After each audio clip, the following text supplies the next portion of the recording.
Good afternoon, everyone. My name is Rahul. I welcome you all in your teaching warrior classes. तो जैसे कि हम लोग यहाँ पे सीडीपी का आपका जो प्रीवियस ईयर है, जो मतलब कि पहले वर्ग 2 या वर्ग 3 में आए हुए क्वेश्चंस हैं, उन्हें हम आपको करा रहे हैं, जिससे कि आपके जो वर्ग 3 में आएंगे उसमें आप मैक्सिमम स्कोर कर पाओ। अगर क्वेश्चन कठिन लगे तो ये मत सोचिएगा कि ऐसे क्वेश्चन नहीं आएंगे। आपको जो टीचर सरल क्वेश्चन करा रहे हैं तो इसका मतलब ये है वो आपके साथ खिलवाड़ कर रहे हैं, क्योंकि जब आपका कंपटीटर उन्हें क्वेश्चन को सही करके आएगा ना, तो इसमें ये नहीं कि 90 नंबर लाने, जिसके जितने ज़्यादा नंबर उसकी अच्छी नौकरी। तो इन क्वेश्चंस को बहुत ध्यान से करो और लिखते जाओ साथ में। और अगर क्लासेस अच्छी लगें और इन्हें कंटिन्यू कराना चाहो आप लोग, तो प्लीज़ अपने जितने भी एमपीटेट वाले भाई बहन हैं, आप लोगों के लिए स्पेशल चलाई है मैंने ये सीरीज़, तो इसे शेयर कीजिए। आपके एक शेयर की हमें बहुत ज़्यादा ज़रूरत है, तो प्लीज़ शेयर कीजिए और देखते रहिए, और मैं आपको बहुत ही अच्छे से समझाता हूँ उसे। तो एक छात्र को असाइनमेंट पूरा करने के लिए उसकी रुचि के 15 टॉपिक दिए गए। एक टीचर है, उसने क्या किया, असाइनमेंट दिया। क्या असाइनमेंट? तो 15 टॉपिक उसी की मर्जी के दे दिए बच्चे की, ठीक है। तो यह उसके किस अधिगम में वृद्धि करता है? तो असाइनमेंट दिया है, तो असाइनमेंट किससे रिलेटेड होता है? इंटेलेक्चुअल से होता है, बुद्धि से होता है। किससे? बुद्धि से रिलेटेड होगा। तो ऑप्शन, इसका आंसर क्या हो जाएगा? ए। और आप एक चीज़ और देखिए कि जो असाइनमेंट भी दिए, तो ये किसने दिया? आपकी किलपैट्रिक ने दिए। किसने? किलपैट्रिक। ये भी पूछा जा सकता है, तो मैं यहीं कहीं बता देता हूँ। किलपैट्रिक जो शिष्य थे वो किसके थे, ये बताइए? जॉन डीबी के। किसके? जॉन डीबी के। नेक्स्ट क्वेश्चन पे चलते हैं। तो नेक्स्ट क्वेश्चन है कि निम्न में से किस क्षेत्र में ADHD बच्चे को कठिनाई हो सकती है? तो किस क्षेत्र में बच्चे को हो सकती है? जैसे मैंने आपको बताया था पिछली बार, अगर तीनों ऑप्शन में केवल दे रखा है और एक ऑप्शन में उपयुक्त सभी दे रखा है, तो अगर आप पे क्वेश्चन आता भी नहीं है तो ये ट्रिक है। क्या है ट्रिक? आप लगा देना उपयुक्त सभी, सही हो जाएगा। तो अटेंशन में भी होती है, हाइपर में भी होती है, इम्पल्स में भी होती है। ADHD की फुल फॉर्म होती है अटेंशन डिफिसिट हाइपर डिसऑर्डर, ये होती है। तो ये तीनों चीज़ों में इसको दिक्कत होगी बच्चे को। अगर 9 साल का बच्चा है, उसकी जो मानसिक आयु है वो 10 है, और तो वो किस श्रेणी में आएगा? तो IQ का फॉर्मूला क्या होता है? MA/CA/100। तो 10/9 इंटू 100। जो आपके 90 से लेके 110 वाला ग्रुप है, वो आपका कौन सा? एवरेज बच्चों का है। किसका? एवरेज बच्चों का है। तो इसे जब आप काट पीट करेंगे तो ये 100 प्लस आएगा और 110 से नीचे आएगा। 110 से नीचे आएगा, तो कौन सा हो जाएगा? आपका एवरेज बच्चा हो जाएगा। क्या? एवरेज। अगर आप लोग सीटेट की भी तैयारी कर रहे हैं तो एमपीटेट सीटेट सेम है, तो ये मत सोचिएगा, ये सीटेट में भी आ सकते हैं क्वेश्चन, और पुराने आए हुए हैं तो ऐसे ही क्वेश्चन उठाए जाते हैं। विकास का कौन सा सिद्धांत विकास के सामाजिक संबंधों पर भी ध्यान केंद्रित करता है? तो देखिए, अब मैं आपको कुछ चीज़ें बता देता हूँ। सामाजिक की बात किसने की है? वाइगोत्स्की ने की है। अगर ये कह देता सामाजिक अधिगम पर ध्यान केंद्रित करता है, अधिगम, तो आपका हो जाता बंडूरा। क्या हो जाता? बंडूरा। और बंडूरा ने बोबोडॉल वगैरह का यूज किया है और जोकर पे प्रयोग किया है। अगर आपको यहाँ पे कह देता मनोसामाजिक, क्या? मनोसामाजिक, तो आपका हो जाता ये एरिक्सन। क्या? एरिक्सन। ठीक है। और ये जो पियाजे हैं, इन्होंने संज्ञानात्मक विकास की कितनी अवस्थाएं बताई हैं? 4। कितनी? 4। फ्राइड ने क्या बताया है? मनोविश्लेषणवाद। क्या? मनोविश्लेषणवाद। विश्लेषणवाद। ठीक है। और कार्ल युंग या जुंग जो इनके शिष्य हैं, उन्होंने विश्लेषणवाद बताया। क्या? विश्लेषणवाद। कोहलबर्ग ने किस पे प्रयोग किया था? वो कोहलर ने किया था प्रयोग। किसने? कोहलर ने। और कोहलबर्ग ने क्या किया था? नैतिक अवस्थाएं दी थी। क्या? नैतिक अवस्थाएं दी हैं 3 लेवल और 6 स्टेज। स्टेज कितनी? 6। तो बहुत सारे क्वेश्चन एक साथ बता देता हूँ आपको, जिससे बार बार आपको क्वेश्चन न करने पड़े। छात्रों को कक्षा में लोहे की धातु के उपयोग को सूचीबद्ध करने के लिए कहना एक शिक्षक को यह जांचने में मदद करेगा कि छात्रों में निम्न में से कौन सी रचनात्मक क्षमता है। तो क्या होता है? इसे कहते हैं आप फ्लुएंसी। क्या कहते हैं आप? फ्लुएंसी कहा जाता है इसे। ठीक है। तो नेक्स्ट क्वेश्चन पे चलते हैं, और इसके आंसर बिल्कुल सही होंगे, क्योंकि जो बोर्ड ने माने हैं, और वो भी MP के बोर्ड ने, तो वो आंसर दिए गए। मैस्लो के प्रेरणा पदानुक्रम में आवश्यक गति होनी चाहिए। मैस्लो का क्या है? मैस्लो की आपकी नीड थ्योरी। क्या? नीड थ्योरी दी है, और इसमें 5 नीड बताई इन्होंने। कितनी बताई? 5। और सबसे शुरुआत में शरीर की मांग है, आखिरी में क्या है? आत्मसिद्धि है। क्या है? आत्मसिद्धि है। ठीक है। तो ये कौन सी हो जाएगी आपकी? फिजियोलॉजिकल नीड्स से लेके सेल्फ एक्चुअलाइजेशन, मतलब कि सामाजिक आवश्यकता से आत्मसिद्धि तक। ठीक है, आत्मसिद्धि सबसे आखिरी है, ये याद रखिएगा। तो आत्मसिद्धि किस में आ रही है आखिरी में? इसमें नहीं आ रही, इसमें भी नहीं आ रही, तो आखिरी इसी में आ रही है, तो लगा दीजिएगा ऐसे।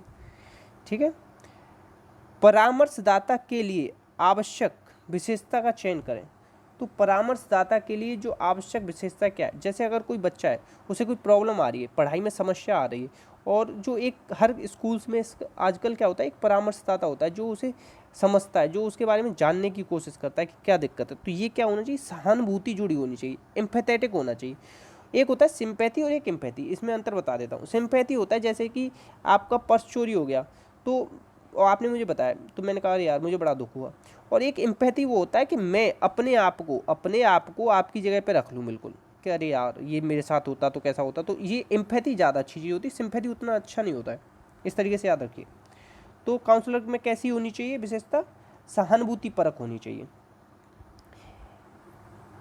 अगर गर्भावस्था के दौरान, जैसे अगर कोई लेडी प्रेग्नेंट है और उस दौरान वो शराब पी रही, क्या पी रही? शराब, क्योंकि अल्कोहल वगैरह मना कर देते हैं, अल्कोहल मत पीना, तो शिशु को क्या नुकसान होगा?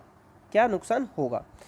तो अब आप देखिए, तो अल्कोहल पी रही, क्या? तो अल्कोहल से रिलेटेड है इसका आंसर। ठीक है, एक दे रखा है भ्रूण, एक दे रखा है प्रसव। प्रसव होता है जब बच्चा पैदा होने वाला होता है, जब पैदा होने वाला होता है। और ये कहाँ की बात चल रही है? अभी तो गर्भ में, कहाँ है? गर्भ में। और भ्रूण कहाँ होता है आपका? गर्भ में। तो इस तरीके से अल्कोहल गर्भ से हो जाएगा आपका भ्रूण, तो आप याद कर लिए फेटल अल्कोहल सिंड्रोम होगा उसको। और जो ये, चलिए वो आगे बता देता हूँ मैं, नेक्स्ट क्वेश्चन आपका साथ में। छात्र के उद्दंड हो जाने की स्थिति में एक शिक्षक की कैसी रणनीति होनी चाहिए? जैसे कि आपकी क्लास में एक बच्चा है, बहुत परेशान करता है आपको, आपने जैसे ही लिखना स्टार्ट किया बोर्ड पे, तो वो परेशान कर रहा है। एक क्वेश्चन बता दूं कि छात्र शिक्षक का सबसे अच्छा मित्र कौन होता है? तो ये श्यामपट्ट होता है। क्या? श्यामपट्ट। याद आ गया, तो मैंने बता दिया आपको, तो इसे याद रखिए। और क्वेश्चन क्या था? छात्र के उद्दंड हो जाने की स्थिति में शिक्षक को किस रणनीति का प्रयोग करना चाहिए? क्या उसे दंड दे देना चाहिए, कक्षा के नियमों को याद दिलाना चाहिए, या छात्र के साथ वाद विवाद करना चाहिए, आश्चर्यचकित कर देना चाहिए? तो चारों ऑप्शन अच्छे नहीं है, मगर हमें तो कोई ना कोई आंसर लगाना है। तो इन चारों में जो सबसे बेस्ट है उसे लगाएंगे। तो दंड तो कभी दे नहीं सकते, आर्ग्यू बच्चे के साथ करेंगे नहीं, आश्चर्यचकित होकर कोई फायदा नहीं। तो उसे क्या करेंगे? नियम याद दिलाएंगे कि बच्चे इस तरीके से नहीं करते, क्लास के कुछ नियम हैं उन्हें आप फॉलो करें। नेक्स्ट क्वेश्चन, क्लासिकल कंडीशनिंग होने से पहले अनुबंधित उत्तेजना का वर्णन करने के लिए कौन सा शब्द दिया गया है? कौन सा क्वेश्चन है? Classical conditioning. क्या? क्लासिकल कंडीशनिंग किसने दिए? पावलव ने दिए। किसने दिए? पावलव ने। 1904 में इन्हें क्या मिल चुका है? नोबल मिल चुका है, नोबल प्राइज मिल चुका है। ये भी क्वेश्चन आता है किस को नोबल मिल चुका है, साइकोलॉजी में नोबल किसको मिला है? तो केवल 1904 में पावलव को मिला है। तो ये जो शुरुआत में क्लासिकल कंडीशनिंग होने से पहले की जो अनुबंधित उत्तेजना होती है वो नेचुरल होती है। शुरुआत में अनुबंधित नहीं होता ना, तो जब वो खाना दिखेगा उसे तभी उसके लार आएगी, तो वो कैसी है? नेचुरल है। जब बिल्कुल जुड़ जाएगी किसी घंटी के साथ तो वो क्या हो जाएगी? अनकंडीशनल हो जाएगी। ठीक है, या वो फिर घंटी के साथ जुड़ जाएगी तो वो नेचुरल नहीं रहेगी, कि घंटी जब बजेगी तब लार आएगी। अभी तो खाना देख रहा है शुरुआत में, तब उससे लार आ रही है। ठीक है, भाषाई नियमों का वह समुच्चय कौन सा है जो संचार के लिए भाषा के प्रयोग को नियंत्रित करता है? तो देखिए, इसमें जो मैं जिस तरीके से लगाता हूँ, यूज। क्या? यूज मतलब होता है उपयोग, कि इस चीज़ का क्या यूज है, इस चीज़ का क्या उपयोग है। तो उपयोग से क्या होता है? उपयोगितावाद। क्या होता है? उपयोगितावाद। तो भाषा के प्रयोग को कौन नियंत्रित करता है? उपयोगितावाद। ठीक है, इस तरीके से याद रखेंगे। और सिंटेक्स क्या होता है? सिंटेक्स होता है जैसे राम इज गोइंग, तो ऐसा नहीं कर सकते कि इज को राम गोइंग इज कर दें। तो राम इज गोइंग बिल्कुल जो एक सिस्टम से लगा हुआ है, बिल्कुल जो रूल्स फॉलो कर रहा है। क्या होता है? एक सबसे पहले क्या आता है? सब्जेक्ट, फिर क्या आता है? वर्ब, फिर आता है ऑब्जेक्ट। जो सब्जेक्ट वर्ब ऑब्जेक्ट को फॉलो करता है वही आपका सिंटेक्स है। और सिमेंटिक्स क्या होता है? जिसकी कोई मीनिंग निकले उसे कहते हैं आप सिमेंटिक्स। ठीक है, तो मैं चाहूँगा बहुत सारे क्वेश्चन साथ के साथ बता दूँ, तो आप please like share and subscribe जरूर कर दीजिएगा अभी तक आपने नहीं किया हो तो। 6 महीने का बच्चा इसमें से क्या करने में सक्षम नहीं होगा? 6 महीने की आयु तक शिशु सिवाय डैश के निम्न को करने में सक्षम है। मतलब कि एक काम नहीं कर सकता, 3 काम कर सकता है। तुतलाना स्टार्ट कर देता है, सिटअप थोड़ा थोड़ा बैठने भी लगता है, ईट भी करने लगता है। मगर जो बच्चा है क्रॉलिंग, मतलब पेट के बल तो बहुत एंड में चलता है बच्चा। पेट के बल कब चलता है? 1 साल के बाद ही चलता है। ठीक है, सामाजिक मान्यता को एक पीढ़ी से दूसरी पीढ़ी में स्थानांतरित करना।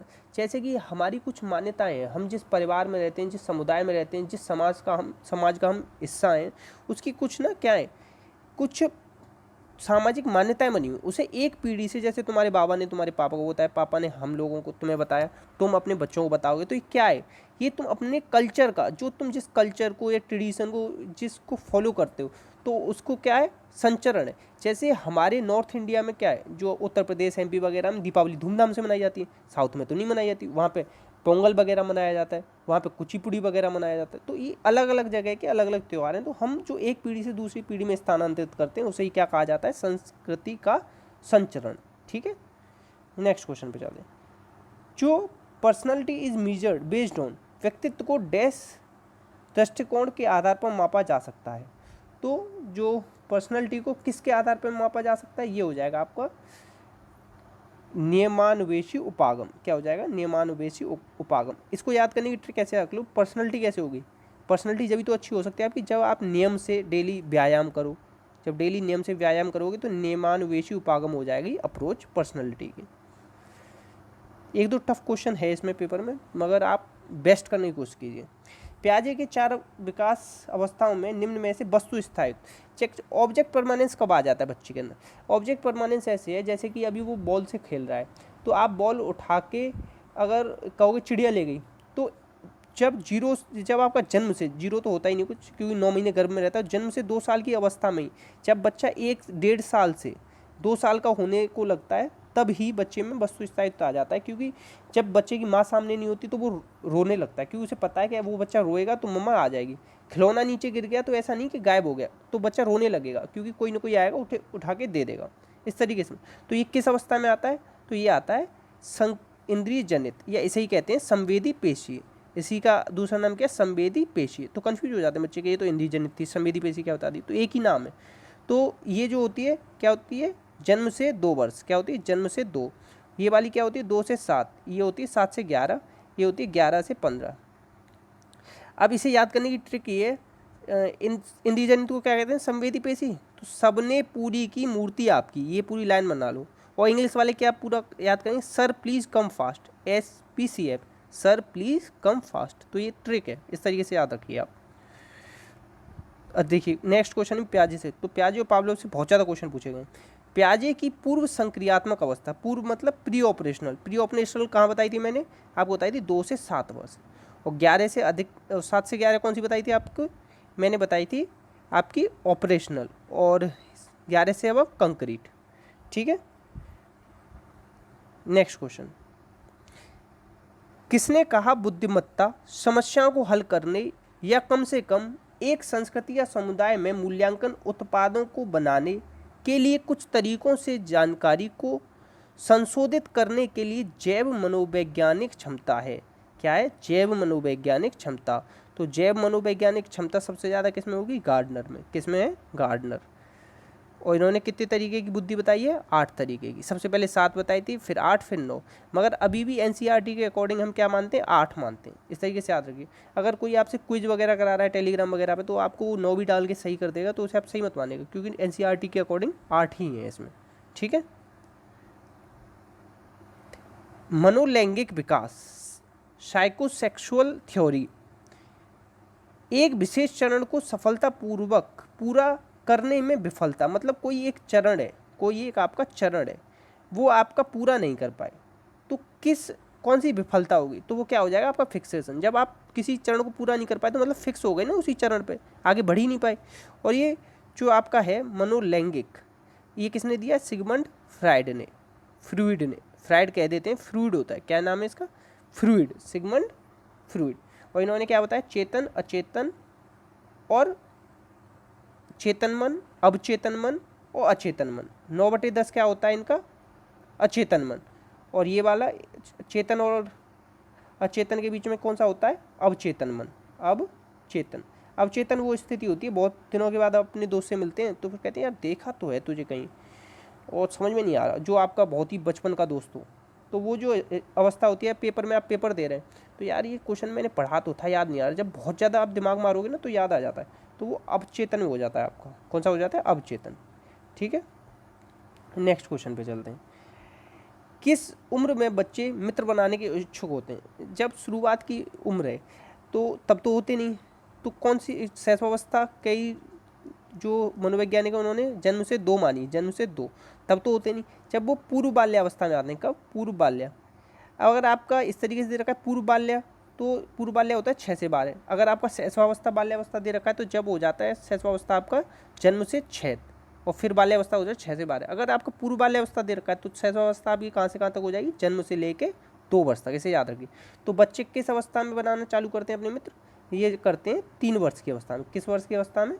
3 वर्ष की अवस्था में। तो इसे आप क्या करेंगे? याद रखेंगे, क्योंकि ऐसे फैक्चुअल क्वेश्चन बहुत ज़्यादा पूछे जाते हैं आपके एमपी टेट में। तो डैश संज्ञानात्मक विकास और अधिगम का मुख्य निर्धारक है। तो आपका जो संज्ञानात्मक विकास होगा, संज्ञानात्मक मतलब कॉग्निटिव, जो प्याजे वगैरह, बाइगोत्स्की जिस पे बात करते हैं, या ब्रूनर जिस पे बात करते हैं, ब्रूनर जिन्होंने आइकॉनिक, इनेक्टिव, आइकॉनिक और सिंबॉलिक 3 तरीके की चीज़ें बताई थी। तो जो संज्ञानात्मक विकास और अधिगम किसका मुख्य निर्धारक होता है? ये संस्कृति पे डिपेंड करते हैं। किस चीज़ पे? संस्कृति पे डिपेंड करते हैं। 21 क्वेश्चन पे चलते हैं। यदि किसी बच्चे को शब्दों को कागज पर लिखने में कठिनाई होती है तो यह अधिगम अक्षमता के कारण हो सकता है। लेखन के साथ संघर्ष करने वाले बच्चों का समर्थन करने के लिए कक्षा में लागू करने हेतु सबसे अच्छी अनुदेशनात्मक रणनीति क्या होगी? कार्य पर अधिक समय प्रदान करना। कोई नहीं, इससे तो कुछ नहीं होने वाला। और प्रोवाइड एक्सटेंडेड पीरियड अलग से पीरियड दो, इससे भी इतना फ़र्क नहीं पड़ेगा। पीयर ट्यूरिंग रीडिंग टाइम, उसे ट्यूशन देना, ट्यूशन पे उतना जोर नहीं देते। संरचना के साथ मदद करने के लिए विस्तृत निर्देश और ग्राफिक आयोजन प्रदान करेंगे हम। क्या? ये चीज़ बहुत इंपॉर्टेंट, ग्राफिक आयोजन, और आप उसे संरचना के साथ मदद करेंगे। क्या? संरचना के साथ आप उसकी मदद करेंगे। वह चर जिसे वैज्ञानिक अन्वेषक इन्वेस्टिगेटर जो है बदलता है या हेर फेर करता है, उसे आप क्या कहते हैं? स्वतंत्र चर कहते हैं, इंडिपेंडेंट वेरिएबल कहते हैं। और ये पूछा जाता है कि इंडिपेंडेंट वेरिएबल कौन होता है? तो वो होता है आपका शिक्षक। कभी भी शिक्षार्थी मत लगा देना या बच्चा मत लगा देना, जो शिक्षक होता है वो इंडिपेंडेंट वेरिएबल होता है, इसे याद रखेंगे आप लोग। ठीक है, नेक्स्ट क्वेश्चन 23। जो बच्चे के दिमाग में बनने वाला मानसिक नेटवर्क को क्या कहते हैं? तो इस जो मानसिक नेटवर्क या जिससे बच्चा अपने दिमाग में जितनी भी इंफॉर्मेशन स्टोर करता है या कॉग्निटिव होता है उसे, या जो प्याजी ने जिसके बारे में बात करी, उसे क्या कहते हैं? स्कीमा कहते हैं। स्कीमा छोटे छोटे स्कीम की फॉर्म में होता है। छोटे छोटे, जैसे आपने देखा नोकिया का फ़ोन है, सैमसंग का फ़ोन है, एप्पल का फ़ोन है, ब्लैकबेरी का पहले आता था वो है, HTC है, और इन सब का मिला के मोबाइल। तो मोबाइल के अंदर इतने सारे स्कीमा फिट हैं, तो स्कीमा और फिर ये सैमसंग, ब्लैकबेरी, नोकिया, ये हो जाएगी आपकी स्कीम। तो इस तरीके से आपकी इन्फॉर्मेशन आपके दिमाग में सेट होती है। और आप इन्फॉर्मेशन को 2 तरीके से लेते हो।